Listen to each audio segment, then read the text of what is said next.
स्वागत है sir. Sir क्या हाल है सर? हाँ, और जलदारी जी क्या हाल है?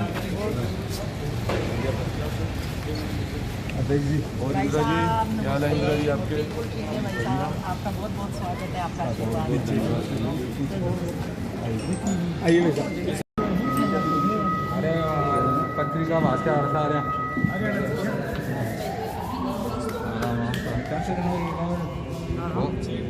सामने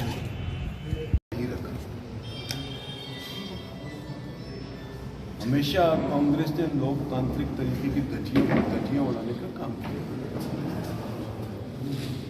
उसको एक संक्षिप्त में एक बार जानकारी दे दें। अभी 90 नगर पालिका और नगर परिषद पूरे राजस्थान प्रदेश में चुनाव होने जा रहे हैं। इसमें सीकर जिले में 7 नगर पालिका नगर परिषद में चुनाव होने जा रहे हैं। जिस प्रकार से पिछले 2 वर्षों में कांग्रेस की सरकार की जो राजस्थान प्रदेश में बिल्कुल निल परफॉर्मेंस रही है, उन सभी बातों को ध्यान में रखते हुए निश्चित रूप से इस बार राजस्थान प्रदेश की जनता ने अपना मन बना लिया है कि सभी नगर पालिका और नगर परिषदों में भारतीय जनता पार्टी का वोट बनेगा और भारतीय जनता पार्टी के वोट को जिता करके भेजेंगे। आज जिस प्रकार से नगर पालिका और नगर परिषद की हालात इस कांग्रेस की सरकार ने वित्तीय स्थिति के माध्यम से की है, किसी भी नगर पालिका नगर परिषद में किसी प्रकार के कोई विकास के काम नहीं हो रहे। नगर पालिका नगर परिषद के माध्यम से हम सफाई व्यवस्था को देखते हैं, हम सीवरेज लाइन को देखते हैं, यदि सड़कें टूटी हैं सड़कों के निर्माण के काम को देखते हैं, यदि स्ट्रीट लाइट की लाइट खराब है तो उस लाइट को ठीक होना चाहिए, उसके जन्म प्रमाण पत्र, मृत्यु प्रमाण पत्र, रोजमर्रा की जो समस्याएं हैं उन समस्याओं का समाधान नगर पालिका और नगर परिषद के माध्यम से होता है। परंतु नगर पालिका और नगर परिषद को इस कांग्रेस की सरकार ने बिल्कुल डिफंग कर रखा है। उसमें किसी प्रकार की वित्तीय सहायता नहीं दी गई।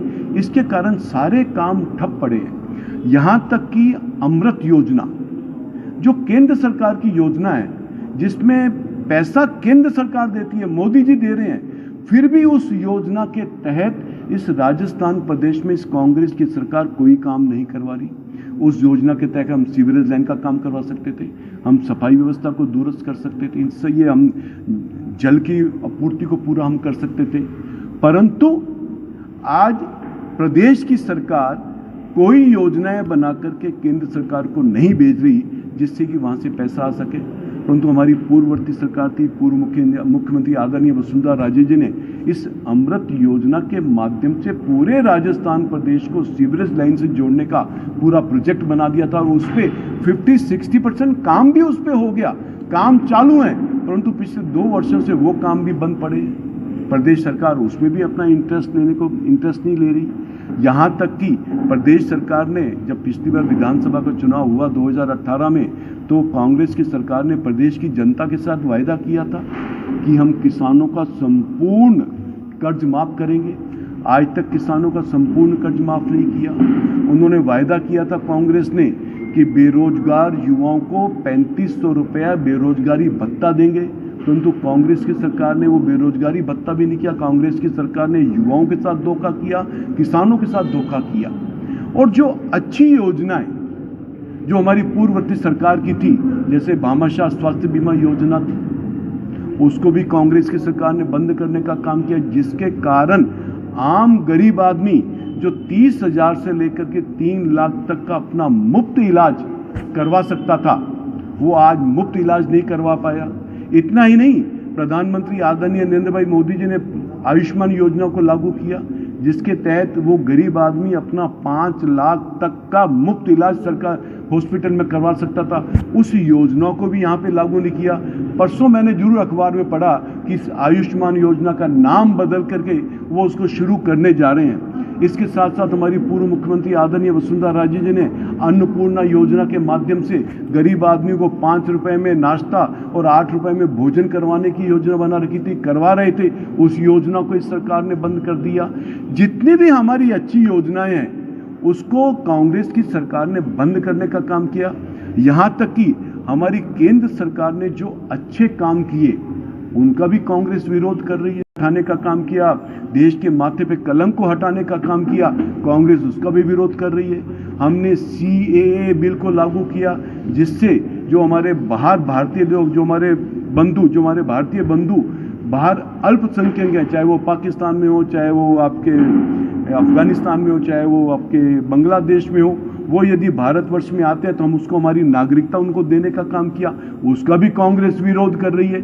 यहाँ तक कि जो 3 किसानों को आत्मनिर्भर बनाने के लिए 3 कृषि बिल हमारे देश के प्रधानमंत्री आदरणीय नरेंद्र भाई मोदी जी ने किसानों को समर्पित करने का काम किया, आज कांग्रेस की सरकार उसका भी विरोध कर रही है, कांग्रेस को अपने किसानों को भ्रमित करने का काम कर रही है। जबकि प्रधानमंत्री जी ने बड़ा स्पष्ट कहा कि हम एमएसपी को विड्रॉ नहीं कर रहे, बंद नहीं कर रहे। जिस प्रकार से एमएसपी पे किसान अपनी उपज सरकार को बेचता था, वो अब भी बेच सकेगा। किसान की कोई जमीन का सौदा नहीं कर सकता, किसान की खाली उपज अपनी वो बेचेगा। किसान अपनी उपज चाहे तो बाहर बेचे, चाहे तो मंडी में जाके बेचे, किसान उसके लिए स्वतंत्रता है। हर तरह से किसान को आत्मनिर्भर बनाने के लिए 3 कृषि कानून बिल हैं, जिसका किसान विरोध नहीं कर रहे, परंतु ये कांग्रेस विरोध कर रही है। कांग्रेस ने आज तक देश की जनता का शोषण किया। आपने देखा होगा, जब भी चुनाव आए कांग्रेस ने एक ही वायदा किया कि हम गरीबी हटाएंगे, गरीबी मिटाएंगे। 55 साल तक कांग्रेस ना तो गरीबी हटा पाई, ना गरीबी मिटा पाई, परंतु पहली बार इन 6 वर्षों में हमारे देश के प्रधानमंत्री आदरणीय नरेंद्र भाई मोदी जी ने गरीब कल्याण की योजनाओं के माध्यम से उस गरीब व्यक्ति को मुख्य धारा के साथ जोड़ने का काम किया, उस गरीब के चेहरे पे मुस्कुराहट लाने का काम किया, उसके आंसू पोंछने का काम किया। राज्य सरकार कर रहे हैं, जबकि भाजपा अभी तक सड़कों पर नहीं उतरी। देखिए, भाजपा कैसे सड़कों में नहीं उतरी? राज्य सरकार बिल्कुल। देखिए, जब इन्होंने बिजली की दर में वृद्धि करी, हमने तब विरोध किया। किसानों का कर्ज माफी नहीं किया, तब हम सड़कों पर उतरे। बेरोजगारों को बेरोजगार भत्ता नहीं दे रहे, तब हम सड़कों पर उतरने का काम किया।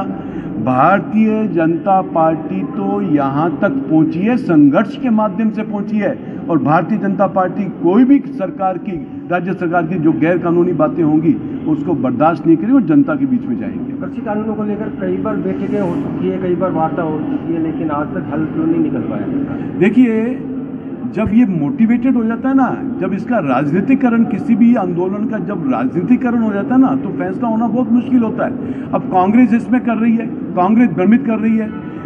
हमारे प्रधानमंत्री जी ने कहा, हमारे कृषि मंत्री जी ने कहा, हमारी सरकार ने कहा कि वार्ता के लिए बिल्कुल दरवाजे खुले हैं, खुले मन से आकर के वार्ता करिए और उन मुद्दों पर वार्ता करिए, और यदि उसमें कुछ आप बदलाव करना चाहते हैं तो बदलाव करने के लिए तैयार है। परंतु किसान उसमें बदलाव मतलब जो आंदोलन कर रहे हैं, आंदोलन किसान नहीं कर रहे। आप देखिए, पूरे देश का किसान कहां पे है? किसान आंदोलन नहीं करे और वो वार्ता में बैठने नहीं चाहते, वो तो सीधा कहते हैं बिल्कुल वापस ले लो। अरबी जो बिल किसान को आत्मनिर्भर बना देगा, आपके कहने से कैसे वापस ले लेंगे? आज निकाय चुनाव क्या मंत्र फूकेंगे जिससे यहाँ सीकर की निकाय चुनाव में जीत आता है? देखिए, राज्य सरकार की असफलताएं, राज्य सरकार के द्वारा विकास के सारे काम ठप कर दिए गए, राज्य सरकार के द्वारा बिजली की दरों में इतनी ज़्यादा बढ़ोतरी कर दी, राज्य सरकार के द्वारा डीजल और पेट्रोल में वैट बढ़ा करके सब पूरे भारतवर्ष में राजस्थान प्रदेश एक ही प्रदेश है जहाँ सबसे ज़्यादा डीजल और पेट्रोल के रेट्स हैं, उससे महंगाई बढ़ाने का काम किया। आज पूरे राजस्थान प्रदेश में लॉ एंड ऑर्डर नाम की कोई चीज़ नहीं हो रही है।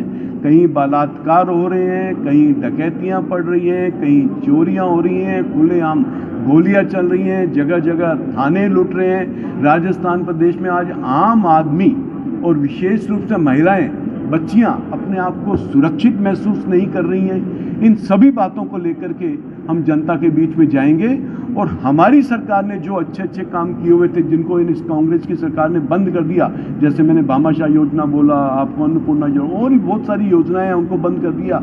जो हमारे विकास के काम चल रहे थे उनको रोकने का काम कर दिया। और हमारी केंद्र सरकार जो अच्छी अच्छी योजनाएं लेकर के आ रही है, जो गरीब कल्याण की योजनाएं लेकर के आ रही है, उन योजनाओं को लेकर के जनता के बीच में हम जाएंगे और जनता को ये बताएंगे कि कांग्रेस कभी भी देश का भला नहीं कर सकती, कांग्रेस कभी जनता का भला नहीं कर सकती। देश का भला और जनता का भला यदि कर सकती है तो भारतीय जनता पार्टी कर सकती है। 7 नगर पालिकाएं जीतेंगे हम। नहीं, सीकर की स्थानीय बात करें अपन तो कई वार्डों में तो भाजपा ने उम्मीदवार ही खड़े नहीं किए, कई निकायों में तो आधे भी उम्मीदवार नहीं। देखिए, आप भी पत्रकार हैं और साथ में राजनीति से जुड़े हुए भी हैं। कई बार रणनीति के तहत कुछ जगह भारतीय जनता पार्टी ने कैंडिडेट खड़े नहीं किए हैं। हमारे प्रदेश अध्यक्ष आदरणीय सतीश पूनिया जी ने बड़ा स्पष्ट कहा है कि जो हमने ये कैंडिडेट हमने नहीं उतारे हैं वो किसी रणनीति के तहत नहीं उतारे हैं, परंतु वो जीतेंगे हम ही वहां पे।